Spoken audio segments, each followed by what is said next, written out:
আপনাদের স্বাগত জানাই। আমি আমার আলোচনা শুনবার জন্য আমি আজকে কথা বলতে চাই ৫ অগস্ট অর্থাৎ ছাত্র জনতার অভ্যুত্থান পরবর্তী বাংলাদেশ নিয়ে, যেখানে কেউ উগ্রবাদের আশঙ্কা করছেন, নানান জনের জামিন নিয়ে প্রশ্ন তুলেছেন, নানান জনকে জেলে পুরবার বিষয় নিয়ে কথা হচ্ছে।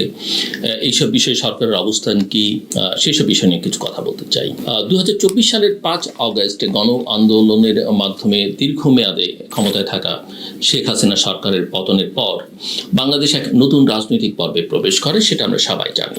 অন্তর্বর্তীকালীন সরকার ক্ষমতা গ্রহণ করে দেশ পরিচালনার দায়িত্ব নেয়।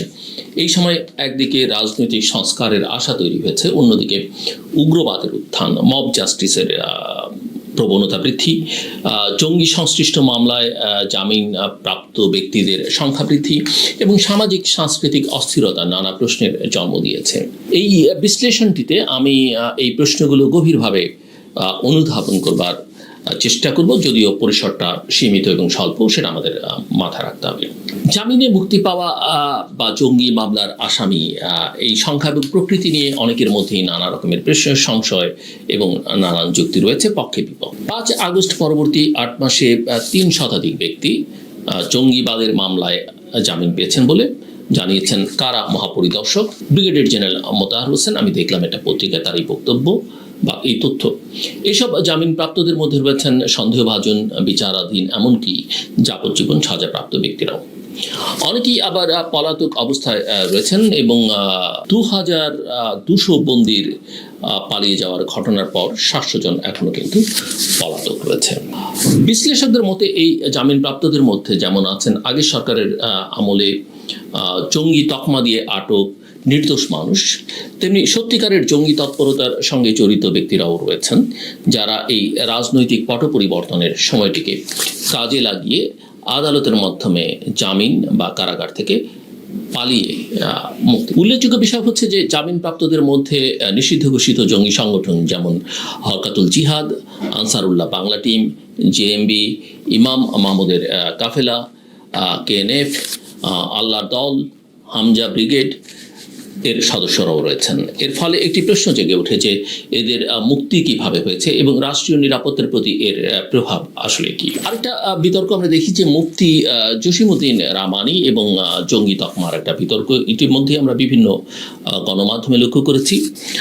আনসারুল্লাহ বাংলা টিমের কথিত প্রধান মুফতি জসিমউদ্দিন রামানী জামিনে মুক্তি পাওয়ার পর দাবি করেন যে আনসারুল্লাহ নামে কোনো সংগঠন বাংলাদেশের বাস্তবতায় ছিল না। এটি তৈরি করা হয়েছিল বাংলাদেশকে আন্তর্জাতিক অঙ্গনে জঙ্গি রাষ্ট্র হিসেবে তুলে ধরবার জন্য। তার বক্তব্য, মিস্টার রহমানের বক্তব্য এটি। তবে এই একই ব্যক্তি ব্লগার রাজীব হায়দার হত্যার মামলায় ৫ বছরের সাজা পেয়েছিলেন এবং ১২ বছরের বেশি সময় তিনি কারাগারে ছিলেন। তার মতে তিনি তার সাজার চেয়েও বেশি সময় জেলে ছিলেন এবং এ কারণেই জামিন পেয়েছেন। এমনকি শেখ হাসিনা সরকারের আমলেই এসব জামিন হয়েছে। এই বক্তব্য দুটো ভিন্ন দৃষ্টিকোণ উন্মোচন করে। একদিকে রাষ্ট্রযন্ত্রের জঙ্গি তকমা প্রয়োগের অপব্যবহার, যেটা শেখ হাসিনা সরকার ভীষণভাবে করেছে, অন্যদিকে প্রকৃত দোষীদের দায় মুক্তির সম্ভাবনা। ভুক্তভোগী পরিবারগুলো ইতিমধ্যেই তাদের হতাশা ব্যক্ত করেছে, বিচার প্রক্রিয়া নিয়ে প্রশ্ন তুলেছে। রাজশাহী বিশ্ববিদ্যালয়ের অধ্যাপক রেজাউল করিম সিদ্দিকীর হত্যাকাণ্ডের আসামিদের জামিন পাওয়ার খবরে তার পরিবারের পক্ষ থেকে তীব্র হতাশা ব্যক্ত করা হয়েছে। তারা প্রশ্ন তুলছেন যে যারা যাবজ্জীবন সাজা পেয়েও জামিনে মুক্তি পায়, তাদের বিরুদ্ধে বিচারিক প্রক্রিয়া আদৌ কি কার্যকর। এই প্রশ্ন আরো বড় হয় যখন দেখা যায় অনেক আলোচিত মামলার আসামি জামিন পেয়েছেন বা পালিয়ে গেছেন, কিন্তু রাষ্ট্র বা আইন শৃঙ্খলা রক্ষাকারী বাহিনীর পক্ষ থেকে দৃশ্যমান কোনো কঠোর তৎপরতা দেখা যায় না। অনেকেই এই গোটা পরিস্থিতিকে এক ধরনের ৫ই অগস্টের পরে উগ্র পন্থার পুনরুত্থান বা সামাজিক অস্থিরতা হিসেবে দেখছেন। গত ৮ মাসে বাংলাদেশে যেসব ঘটনা ঘটেছে তার মধ্যে কিছু ছিল অতি উদ্বেগজনক। মাজার ভাঙচুর, নারী বিদ্বেষমূলক কর্মকাণ্ড, ইসলামী খেলাফত দাবিতে কর্মসূচি, সংখ্যালঘুদের উপরে হামলা এবং ধর্মীয় অনুভূতিকে কাজে লাগিয়ে সহিংসতা। এসবের বেশিরভাগই ঘটেছে তথাকথিত তৌহিদি জনতার নামে। বিশেষ করে মার্চ ফর খেলাফত কর্মসূচি, পাটার দোকানে হামলা, নারীদের শোরুম উদ্বোধনে বাধা, এসবই হচ্ছে সাংস্কৃতিক এবং সামাজিক সহনশীলতার উপর আঘাত। এসবের পেছনে নিষিদ্ধ সংগঠনগুলোর সদস্যদের সংশ্লিষ্টতা পাওয়া গেছে বলে কোনো কোনো মাধ্যম বলছে, অথচ সরকার দাবি করছে যে তারা জঙ্গিবাদের বিরুদ্ধে জিরো টলারেন্স নীতি অবলম্বন করেছে। এই কথাবার্তা আমরা আগেও বহুবার বিভিন্ন সরকারের সময় শুনেছি। এখন সরকারের অবস্থানটা কি? তারা কি সতর্ক নাকি তারা নমনীয়? তথ্য উপদেষ্টা মিস্টার মাহফুজ আলম দাবি করেন যে যারা জামিনে মুক্তি পেয়েছেন তারা নজরদারিতে পেয়েছেন, রাষ্ট্র খুবই স্পর্শকাতর এবং প্রয়োজন হলে কঠোর ব্যবস্থা নেওয়া হবে। তবে বিশ্লেষকদের মতে সরকারের এই অবস্থান দ্ব্যর্থপূর্ণ। একদিকে তারা বলছেন জঙ্গিবাদ প্রতিরোধ কড়াকড়ি থাকবে, অন্যদিকে জামিনপ্রাপ্তদের জামিনের বৈধতা নিয়ে প্রশ্ন তুলছেন না, কিংবা আদালতে রাষ্ট্রপক্ষ কতটা সক্রিয় ছিল সেটাও কিন্তু স্পষ্ট নয়। একজন আইন বিশেষজ্ঞ মতে আমি দেখলাম এটি পত্রিকায় বলছেন, শেখ হাফিজুর রহমান কার্জন, তিনি বলছেন যে বর্তমান সরকারের সময়ে তিনটি প্রবণতা স্পষ্টভাবে দৃশ্যমান। একটা হচ্ছে মুক্তিযুদ্ধ বিরোধী মনোভাব, দুই হচ্ছে নারী বিদ্বেষ এবং তিন হচ্ছে উগ্র ডানপন্থার উত্থান। এই তিনটি প্রবণতা সমাজে অস্থিরতা তৈরির জন্য যথেষ্ট। এখন আন্তর্জাতিক প্রতিক্রিয়াকে এবং সাম্প্রতিককালে একটা প্রতিবেদন নিয়ে অনেক আলোচনা হয়েছে, নিউ ইয়র্ক টাইমসের একটা প্রতিবেদন। গত 1 এপ্রিল নিউ ইয়র্ক টাইমস একটা প্রতিবেদন প্রকাশ করে, as Bangladesh reinvents itself, Islamist hardliners see an opening. এই প্রতিবেদনটিতে উল্লেখ করা হয় বাংলাদেশের রাজনৈতিক পট পরিবর্তনের পর ইসলামী কট্টরপন্থীরা নিজেদের জন্য সুযোগ দেখতে পাচ্ছে। নারী বিদ্বেষ, ধর্মীয় সংখ্যালঘুদের উপর আক্রমণ এবং নিষিদ্ধ গোষ্ঠীর উত্থান তুলে ধরা হয় এতে। এই প্রতিবেদনটি প্রকাশের পরপরই সরকারের প্রেস উইং এক বিবৃতি দিয়ে প্রতিবেদনটিকে মিসলিডিং বা একপেশে বলে অভিহিত করে। তবে ঢাকা বিশ্ববিদ্যালয়ের গণযোগাযোগ এবং সাংবাদিকতা বিভাগের অধ্যাপক মিস্টার সাইফুল আলম চৌধুরী তিনি এটি গণমাধ্যমকে বলেন যে প্রতিবেদনে মিথ্যা বা বিভ্রান্তিকর কিছু তিনি দেখেননি এবং সরকারের উচিত ছিল ব্যাখ্যামূলক প্রতিবাদপত্র পাঠানো এবং সংবাদপত্রকে মেলাইন করা নয়।